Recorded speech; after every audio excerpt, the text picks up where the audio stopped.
Blessed Man Meditations, we continue Cold Case Christianity by J. Warner Wallace. The former atheist, cold case homicide detective turned Christian when he used his cold case homicide investigation techniques on the evidence for Christianity.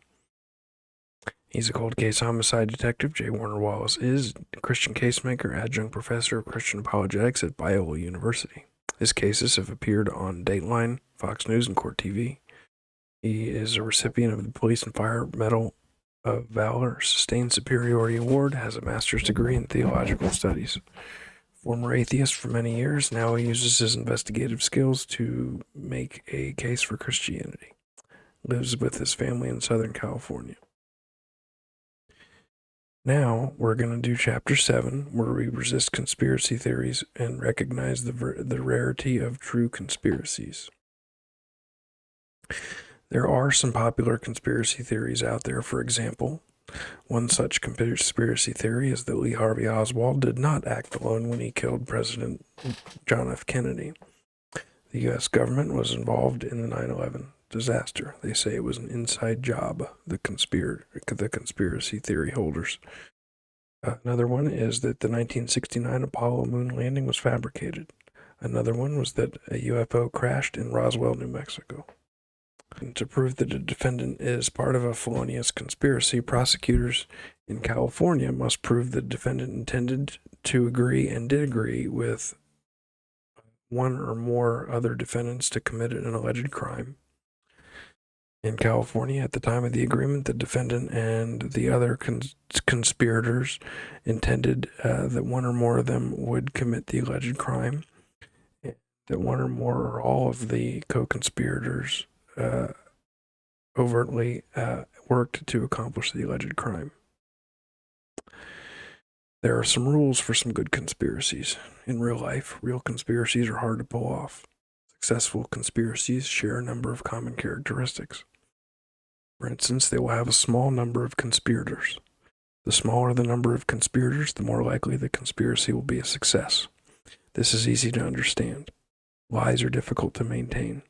And the fewer number of people who have to continue the lie, the better.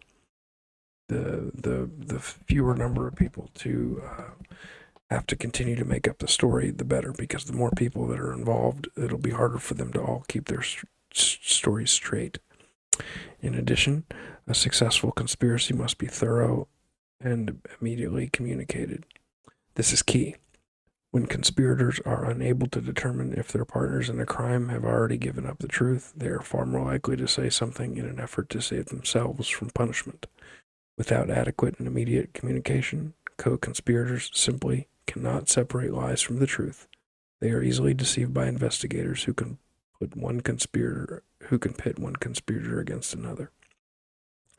And the theory is that this topic is being discussed in the book because an objection you'll hear is that the disciples conspired together to concoct the story of Jesus' resurrection. The problem is that you had the original 12, then you had the 500, and then the birth of the church.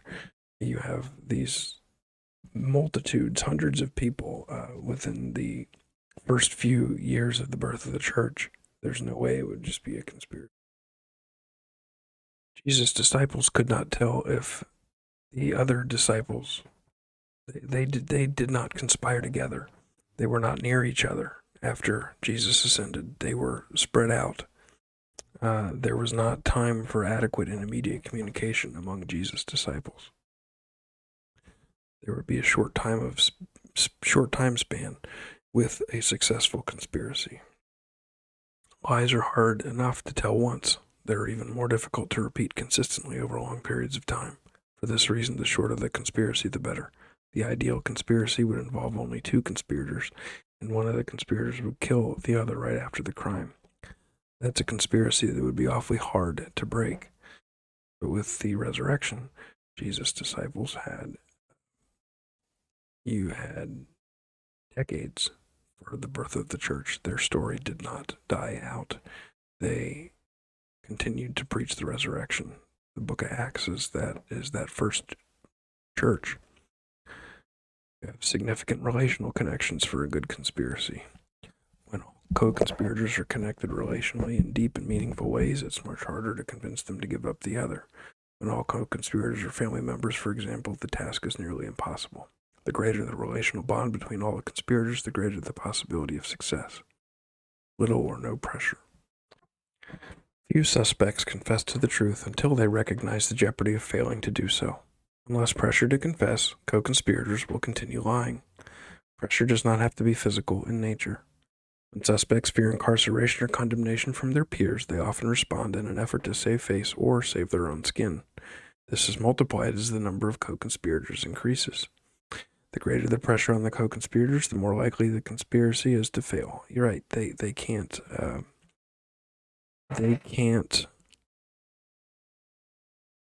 communicate with each other when they're separated, and so it is harder for them to keep their stories straight. They will turn on each other to save themselves. When it comes to the Christian conspiracy, you had multiple Christian martyrs. As an atheist, Wallace recognized that the most significant claim of the alleged apostolic eyewitnesses was their claim related to the resurrection. This was a big one, larger than any other alleged miracle ever performed by Jesus, and the proof that the apostles seemed to trot out every time they talked about Jesus, the fact that he rose again. That's what makes him one of the many things that makes him different. Wallace always assumed that the resurrection was a lie. Maybe it was Wallace's natural skepticism or his prior experience with people on the job. Wallace understands the capacity people have to lie when it serves their purpose. But the disciples had no incentive for lying. They were willing to die for this man who lived and died and rose again. Wallace thought the disciples were no different, and that's where Wallace was wrong.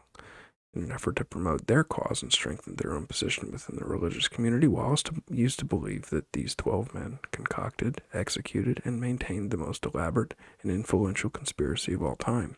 But as Wallace learned more about the nature of conspiracies and had the opportunity to investigate and break several conspiratory cases, he started to doubt the reasonable nature of the alleged Christian conspiracy. So when he applied what he knows about true conspiracies, he began to doubt that this actually was a conspiracy, like the skeptics will allege. The number of conspirators required to successfully accomplish the Christian conspiracy would have been staggering. The book of Acts tells us that there were as many as 120 eyewitnesses in the upper room following Jesus' ascension in Acts chapter 1. Let's assume for a minute that this number is a gross exaggeration. Let's work with a much smaller number to illustrate our point. Let's limit our discussion to the 12 apostles, with Matthias as Judas' replacement. This number is already prohibitively large from a conspiratorial perspective, because none of the other characteristics of successful conspiracies existed before the 12 apostles.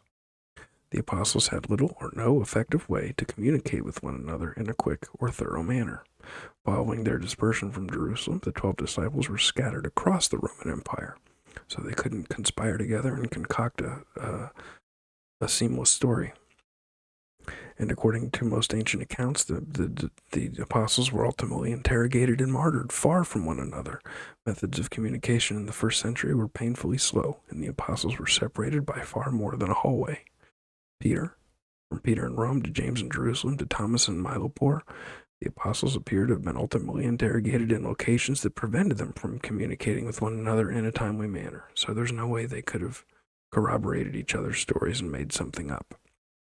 They had no idea if any of their conspirators had already given up their lies and saved themselves by simply confessing Jesus never resurrected. So they stuck to the story because they knew it was true. They would not willingly die for something they knew was a lie.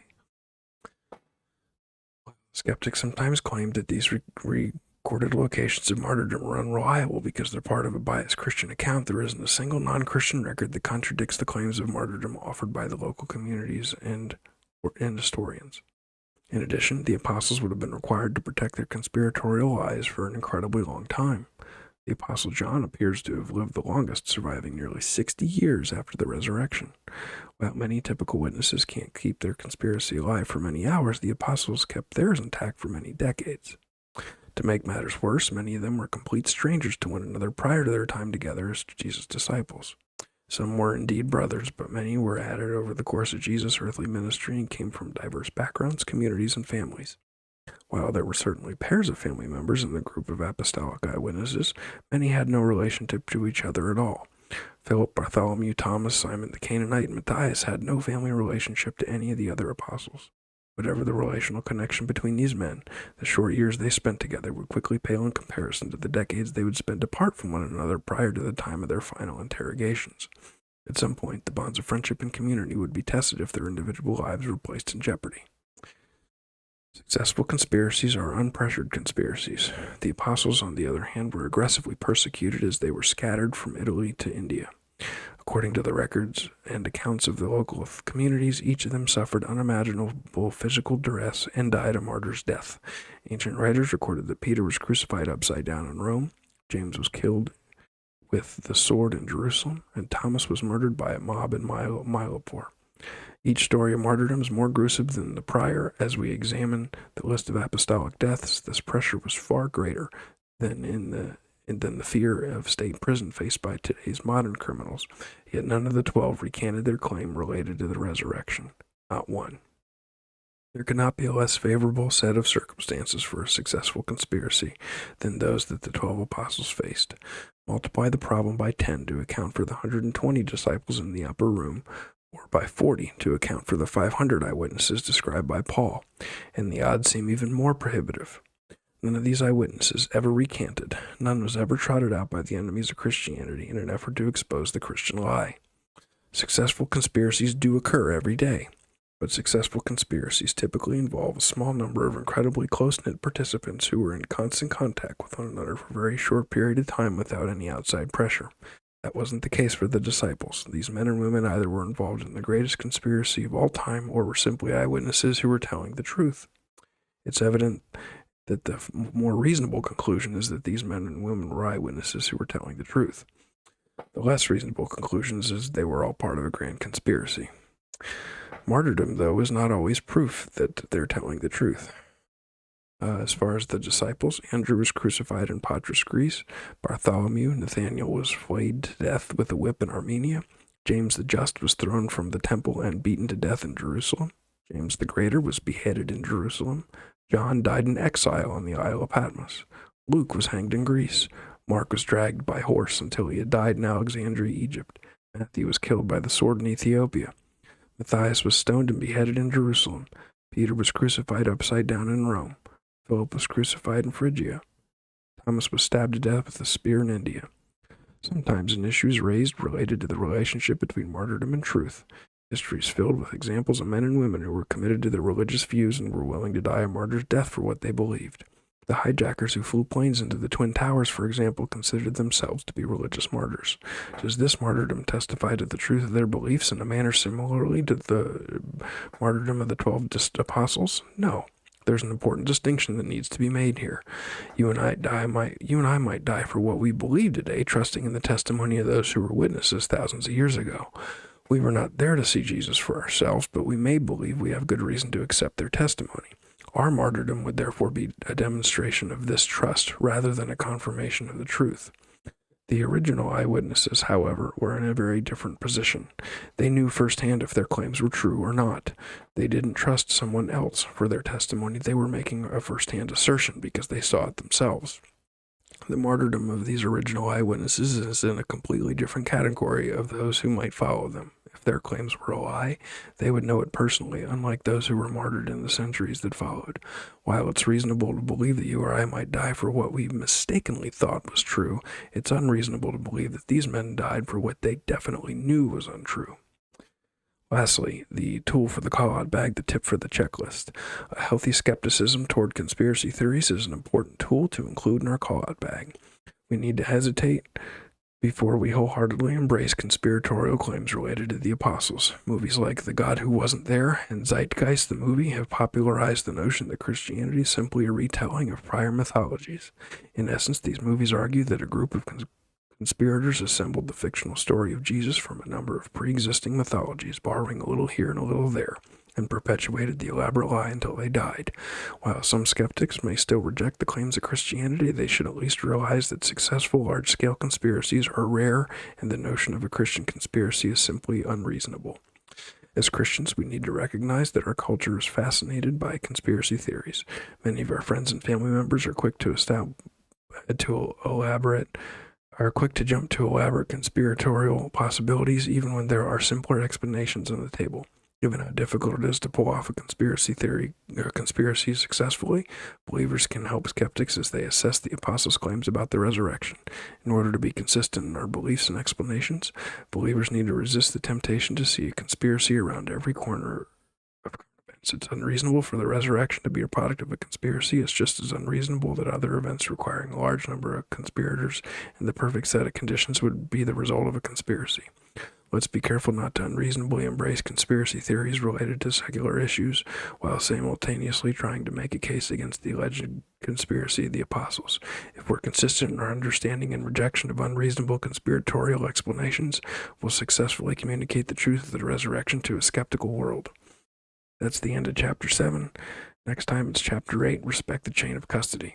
Thanks for watching. Please like, comment, and subscribe, and have a blessed rest of your day.